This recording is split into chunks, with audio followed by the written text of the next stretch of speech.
And the big question of today is Bitcoin going to substantially rise above this all-time high? Are we going to be seeing that $80,000 Bitcoin? And I think the really good news for Bitcoin, if we take a look at what's happened since Bitcoin broke its all-time high, right, which is this orange line right here, the really good news for Bitcoin is that it's been quite controlled, stable, safe, healthy price action, right? We've seen actually pretty decent pullbacks. If we measure this from all-time high down to low, that was a 3.5% drop and it took 3 hours. On this occasion here, that's a 2.5% drop. It took 18 hours. On this occasion here, 1.7% drop. 20 hours, we're down to here, only 2. But we're getting, reasonable, somewhat small corrections here. And each time Bitcoin is breaking above its all-time high. Now, the biggest problem with what we're seeing so far is that this does not differentiate itself from what we saw back in 2021. And 2021 bull markets were not good. If we analyze what happened in 2021, what we're going to see very quickly, ladies and gents, is that we were setting all-time highs that were only marginally higher than the all-time high that came prior. Here, 58K, followed by 62K, followed by 64K. We're not getting significantly higher than the previous all-time high on these occasions. Here, 66K compared to the previous 64 and then 69. Honestly, quite abusive. Actually, this market's been quite abusive to us over the last period here. And this is the problem, is that on this super short time frame, we're still dealing with the exact same scam all-time high type energy. And I think that's kind of the only thing that's causing some problems here for Bitcoin. But again, keeping it locked here on the hour time frame, all it takes is that send-off, okay? And these send-offs, they come after corrective price action. When you get corrective price action, the next thing that happens is the trend continues, okay? It always happens like that. The trend happens, we get a pause, the trend happens. We get a pause, the trend happens. Then eventually you get a reversal, and then it happens in reverse, right? The trend goes down, you get a pause, trend goes down, you get a pause. It's the most basic, fundamental way to view the market. It is 100% valid for Bitcoin today, and it has been for, pretty much since Bitcoin was created. And I think that that's really important because we've now expressed some corrective price action. Okay, this looks like corrective price action to me. It's moving up, but that's only because the market's really bullish, right? It's almost like with my dog. Where's Ghost? Ghost, come here. What's up, Ghost? It's like with Ghost right here. Come here, Ghost. It's like with Ghost where Ghost up. Camera wants to see you. It's like where you're about to feed your dog or do something with this guy, but he's just too excited and he's like inching forward. Like he can't control himself when it comes to, I don't know, like something fun that's about to happen. So even though he's been told to stay, he's just too excited and he has to inch forward a little bit. And that's exactly what's happening here with Bitcoin. Because with Bitcoin... Alright, I gotta fix that. Just a sec.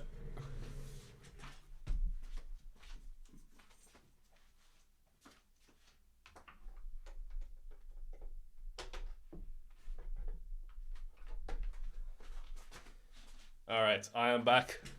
Sorry about that. I don't know how that happened. I think it was just my dog. I think my dog knocked it over.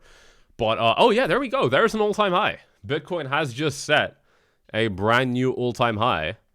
Wow, look at that. Look at that pop. This is it. This is the name of the game, ladies and gents. You punch in a high, but as soon as you get above that high, it's liftoff time. And that's what we're seeing happening right now live on stream, where Bitcoin has now set a brand new all-time high. Smash up the likes for that, ladies and gents, if you want to see Bitcoin continuing to set those all-time highs. And let's push this thing above 100 for this live stream here.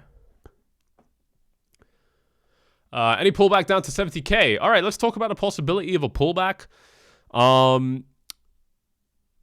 Right now, I'm not seeing any signs of a pullback. The only thing I think that could cause a pullback is again, we're in a game right now where like nothing's really happening because we haven't fully lifted off, right? So I think we found some level of an equilibrium right now. I mean, the corrective price action means equilibrium. So we're in some sort of an equilibrium. It's just a little bit more bullish, which inherently means it's not an equilibrium, but what we're talking about here is that the falls has stabilized for a little bit, and we can definitely agree that that happened, right?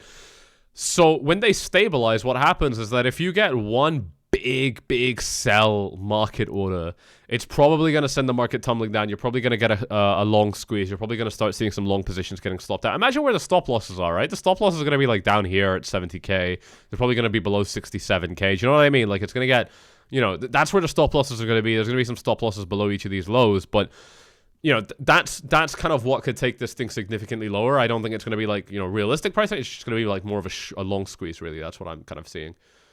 Someone's asking about 60,000 pound resistance. I don't analyze the GBP chart, so I'm only going to be looking at the USD charts on this live stream. But yeah, no, I think it's still weighted more for the bulls, right? I mean, you know, you only have to look at traditional finance, and we've got the S&P 500 above 6,000 for the first time ever. And that's only happened over the last few hours. This hour. Or last hour. Yeah, the hour before now was the first time the S&P 500 ever hit this level. And by the way, this is happening in an environment where the dollar is moving up.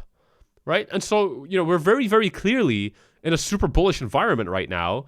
I don't want to speculate on Bitcoin dropping. I do. Obviously, it's possible. And I'm going to be prepared and positioned for it accordingly because I think the trading opportunities would be amazing. If you're interested in trading these markets, the best exchanges are linked down below. Bybit is going to give you 30k in free cash, up to 30k when you start trading using this link down below. Blowfin is even more aggressive, way more aggressive with the things that they're giving you if you trade on Blowfin. And you can check them out with the links in the description below. Most importantly, check if you are allowed to, because some countries are banned from using these platforms. So make sure you're not from a restricted region. But if we bring it back to Bitcoin here, like I said, you've got support at 71k. The previous all-time high is support, but I don't really believe in it too much. I think we can penetrate below that pretty easily.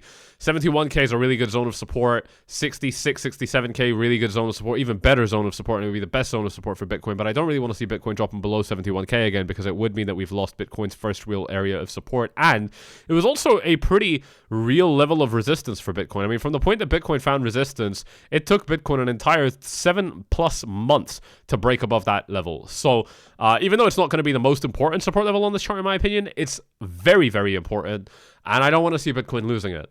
If it does lose it, we're good. We still have 67k. But the reason I'm talking about all of this is because these support levels are really close by. The previous all-time high is only a 4% move away. It's really, really close. 71k, it's only 7% away. It's still very close. 67k, it's 12% away. This is what I would class to be a low to moderate level correction. Okay, so we don't have a lot of room if Bitcoin wants to produce a correction right now, unless Bitcoin starts significantly rising above these highs and setting higher highs. And that's going to be the most important thing here. We need to see that follow through on Bitcoin above these current highs, and we need to see Bitcoin getting some really nice headroom, right? If we get up to $80,000, falling down to 67k is still a moderate size correction. And if this market wants to produce something bigger than a moderate-sized correction, we need more headroom. And that's why the last live stream that I made for you yesterday, those of you that are going to be subscribing are going to be very well informed about everything I was talking about. By the way, smash up the likes. We got 300 viewers in here. Let's pump them up. Get this thing above 100 for sure. You know, if you were watching that last live stream, and there was so much that we were talking about, what altcoins would I invest in? I wouldn't even be investing in altcoins right now. I think we're so far away from that right now. We are seeing a little bit of a difference with Bitcoin's dominance right now, where Bitcoin's dominance has come down. But again, it's just like Bitcoin. We've seen this shit a million times where, you know, it's trending up and then it just very aggressively, sometimes extremely aggressively, like back here, you know, it drops down. And, you know, this might not look like a big drop, but, you know, you're talking about kind of 57.9 down to 56.6. That's a 1.3% drop. And even though that doesn't sound huge, we're talking about 1.3% of Bitcoin's market cap. So, or the crypto market cap total. I'm not exactly sure. I might be mistaken there. But whichever it is, it's a fucking big number. It's a very, very big number. And it means huge things for your altcoins. And we're still seeing Bitcoin's dominance overall being in an uptrend. It is reversing right now, so we got to see what happens. But I don't think that it's going to be a reversal that sticks. We got Hypersonic mentioning that ADA is breaking out, so we're on Cardano right now. It is indeed breaking out. It has already broken out, actually. And what makes this chart really interesting now, this is a beautiful thing, right? If you're a trader, if you're looking to take advantage of the volatility in this market now, is that there are so many easy trades.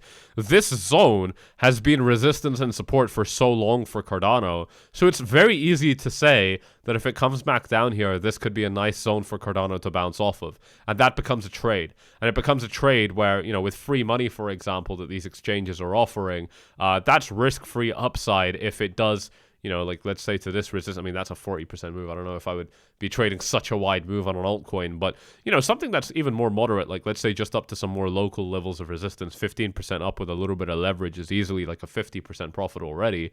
You know, and I think that's what's really, really interesting for sure. We got Matic here moving very, very well, up 16%. But this is the point of these altcoins, is that while they've moved up by such large amounts just within a day, I mean, this is, I'm sorry, 45% here from this low just a few days ago. You know, what's happening is that this current price is the same price that that Matic was at just a month ago. You know, which is the same price that Matic was at a month before that, which was the same price that Matic was at a month and a half ago before that. You know, we're really not seeing anything that significant happening in the altcoins right now, yet people are getting very excited. You know, but actually what's happening is that these coins are at the same prices that they were at a month ago, or 2 or 3 or 4 months ago. You know, they've only kind of recovered a little bit back up to the same shit levels that they were at before. So there's no there's no happiness here for altcoins yet, in my opinion. The time will come, and I'm very, very interested in trading them. I think that the best money is going to be there, but I don't think that we are there yet. I think we're very far away from it. Someone's saying Link looks good. My Link chart is a little bit messy, so bear with me. But Link looks okay. It looks the same as Cardano. I mean, look, they flipped above. They've all flipped above. I mean, I don't know about all, but a lot of them have flipped above their resistance levels now, right? And so, you know, there are definitely some support bounces that could be expected. The problem is that with Bitcoin still definitely being stronger, you can be positioned in these altcoins, but you're probably still, you know, on the whole, you're going to be losing against Bitcoin just statistically based off this Bitcoin dominance chart.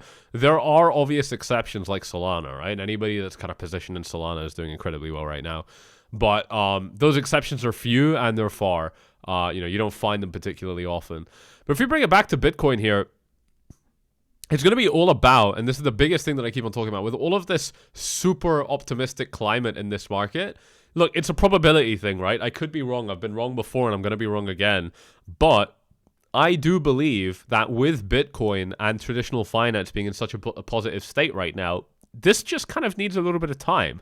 I think one of the pieces that people are forgetting is that these indicators that provide momentum, for example, they love to catch up to the market. And what we've seen here on the hourly is that every time this momentum caught up to the market bounced off it. Okay, and it worked really, really well. If we look at this on the 4-hour time frame, we still haven't found that support. On the daily time frame, we found that support most recently on November 4. That was 4 days ago, right? So and this is clearly what triggers big moves up. I mean, the price falls into this EMA ribbon, and then we get a big bounce. Happens again, we get an even bigger bounce. Happens again, and we set a fucking all-time high.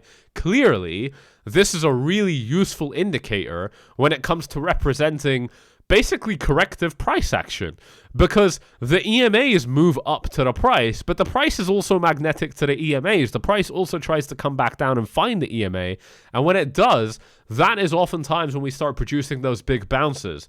So I do think that this is probably just a super clear-cut, reasonable situation where Bitcoin is just waiting for some of its, you know, bullish energy to kind of catch up with it. And then it's going to get ready to carry on moving higher, and it's just moving slower. One of the big things that we were talking about in the previous live stream, and again, you're going to know this if you were subscribed to the YouTube channel, so shout out to those of you that are interacting with this, showing the algorithm a little bit of love for the channel. I do appreciate all of you. Bitcoin is sitting at a $1.5 trillion market cap, which is only 12 times lower than gold, and that is such a big deal because it means that if Bitcoin starts trading at about $850,000, it's going to be worth the same as gold right now, but gold has been traded for thousands of years. Bitcoin has been traded for just over 10 or like 15 years now. So very, very impressive. And I think with all of that in mind, we need to understand that markets mature as they get larger. right? And as they get this large, as it gets this big, we are expecting significant maturity in the market. And despite that, it's still moving significantly faster than other stocks, commodities like gold, and other speculative investment instruments. It's still moving faster than all of them, despite us knowing that it's probably going to slow down a lot because it's gotten so big. Obviously, if you're looking for that crazy volatility, it's probably going to be in the altcoins. But again, those altcoins are not going to be interesting for a little bit longer. This doesn't have to be something that pains you or makes you upset because you're trigger happy and you really want the price to start going up for your altcoins and you want Bitcoin's dominance to start going down. This doesn't have to upset you. And if it does, it definitely just means that you're too emotionally invested into the market. Take things as they come, bro. A, B, C, always big chillin'. Take things as they come. Make money where you can as it is right now and understand that better opportunities will be coming and make sure that you're positioned for them when they come. But don't be shooting yourself in the foot just because you're a little bit too trigger happy or a little bit too excited for things to happen right now. Things will happen as they come. And I do think that they're still going to happen. It just, like I said, it might take a little bit of time. And if that happens, there's no worry about it because there are still going to be trading opportunities between now and then. It's just about making sure that you're ready for it when it all comes, okay? And so that's where I think all of that volatility that we're looking for with Bitcoin, that's where I think it could be coming in the altcoins when that time comes. We got a question here from Paul and Zach asking at what price do I think that the correction will happen? And I don't think it's price related. I think it's Bitcoin dominance related.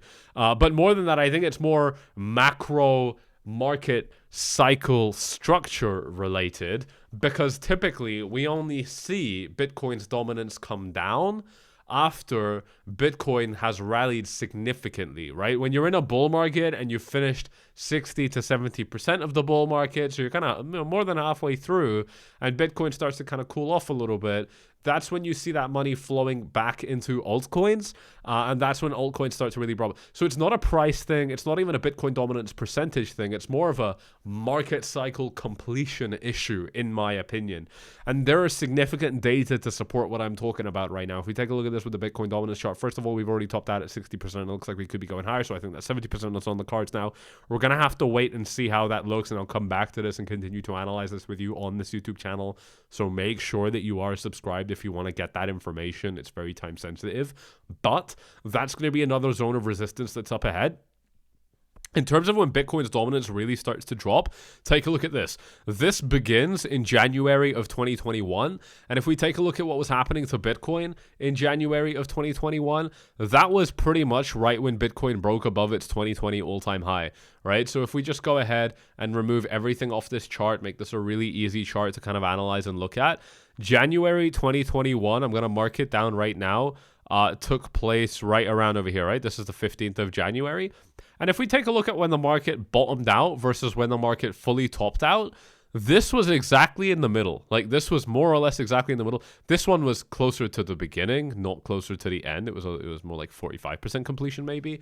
But the point is still overwhelmingly the same, which is that for the first significant stretch of the bull market, Bitcoin's dominance goes up a lot.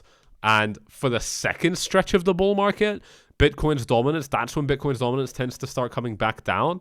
And that's when you start seeing the really big gains coming in for altcoins as well. Let's go ahead and take a look at this chart for Bitcoin's dominance so I can give you some really powerful side-by-side analysis here, and smash up the likes if you do enjoy this stuff, ladies and gents, because it's so valuable. Take a look at this right here. If we go ahead and kind of place a nice line right at the top of Bitcoin's dominance, I'm going to go ahead and move this one so that it lines up with our other line. This is exactly where Bitcoin's dominance peaks. It's actually slightly after. It's like a day or two afterwards. And that's where we start to see altcoins really blowing up afterwards. But for this first stretch, look at what happens. I mean, this is the line that we put for Bitcoin, basically signifying the beginning of the bull market. Most of the gains are probably happening. I mean, look at this. Most of the gains happen from here.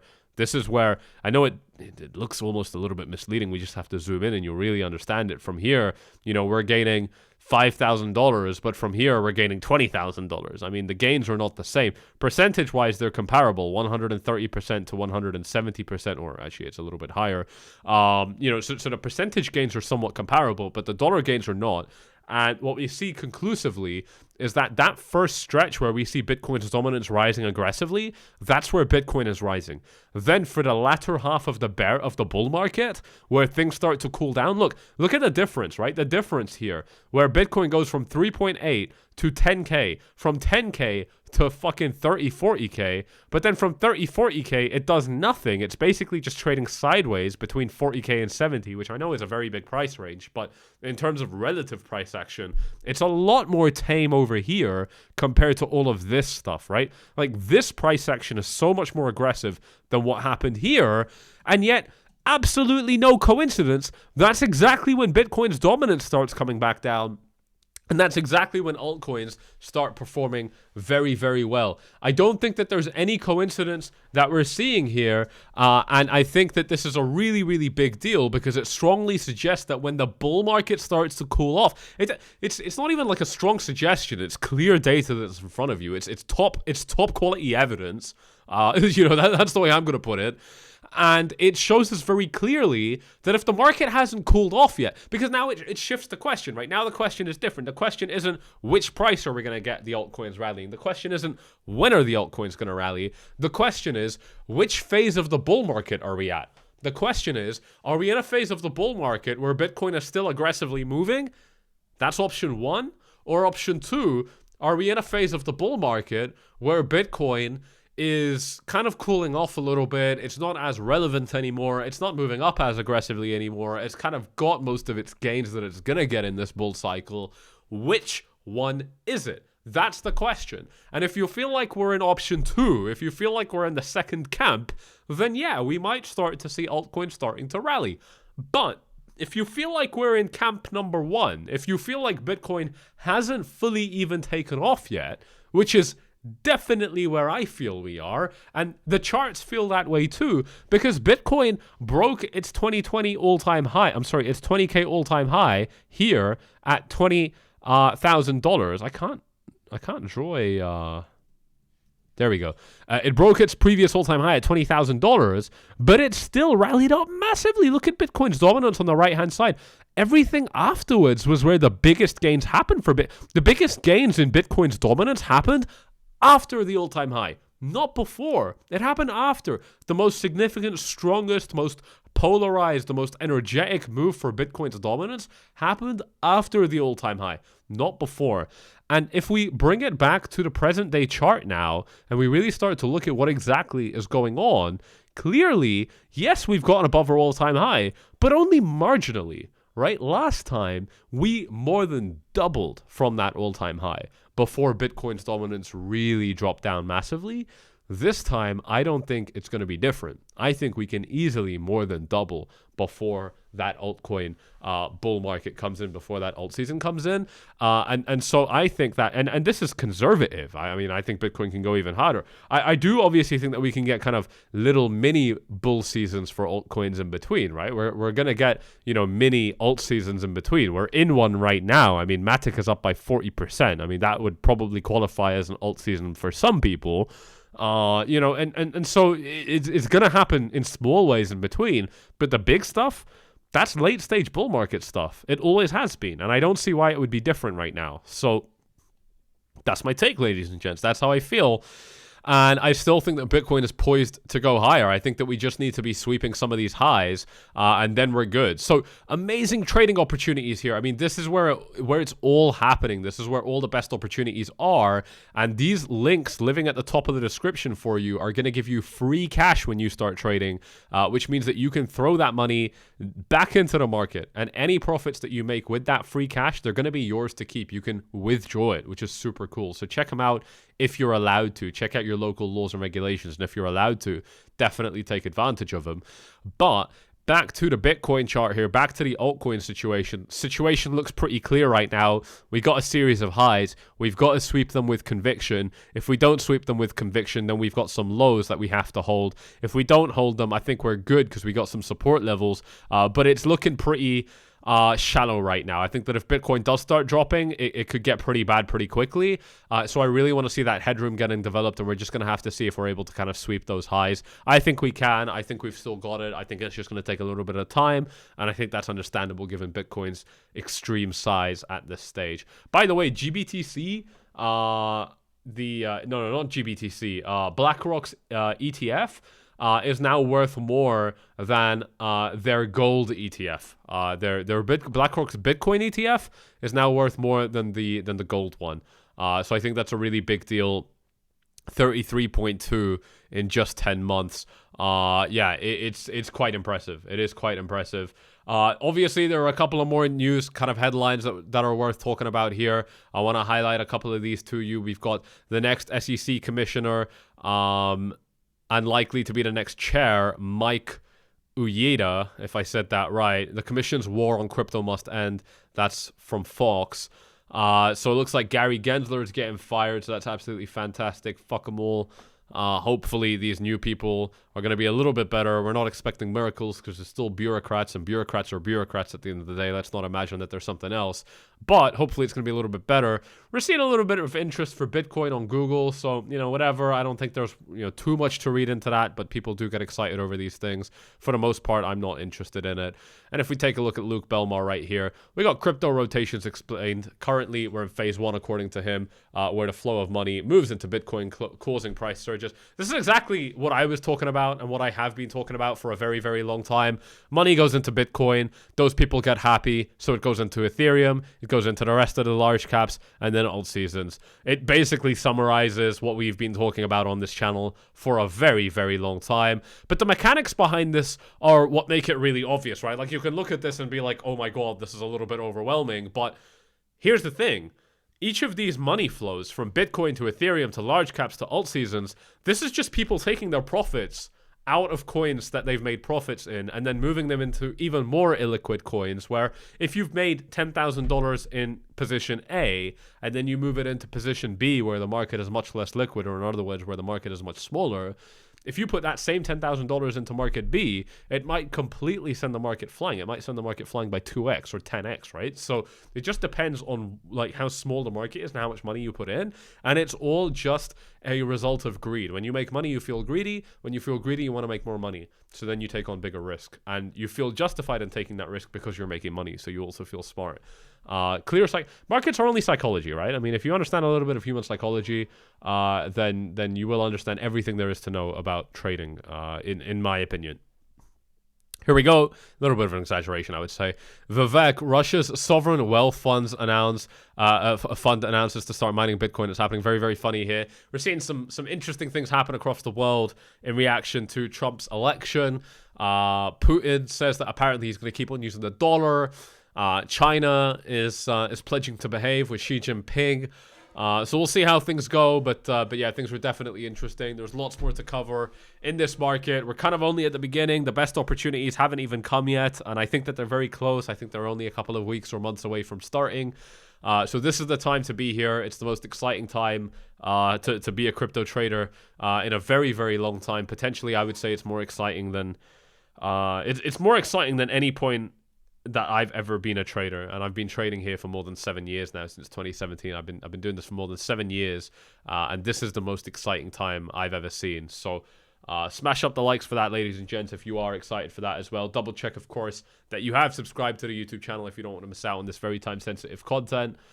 And I am going to be making a move. So if you if you have enjoyed this, you know what to do. I'm kind of looping right now. I'm glitching a little bit. And I'll see you all. We need a teleprompter, don't we? If we're glitching, if we can't get our thoughts together, if we're not coherent, get a teleprompter. That's the way to do it. I want to know of the extent of the altcoin season will be as explosive as previous years. I think it'll be much more explosive than previous years. I might be wrong on that. I don't think it matters. I think it's still going to be, no matter what, I think it's going to be ridiculous. Even if it is smaller, but I don't think it's going to be small. I think it's going to be much bigger. All right, ladies and gents, I'm off. Thank you all, and I'll see you all in the next one. Cheers.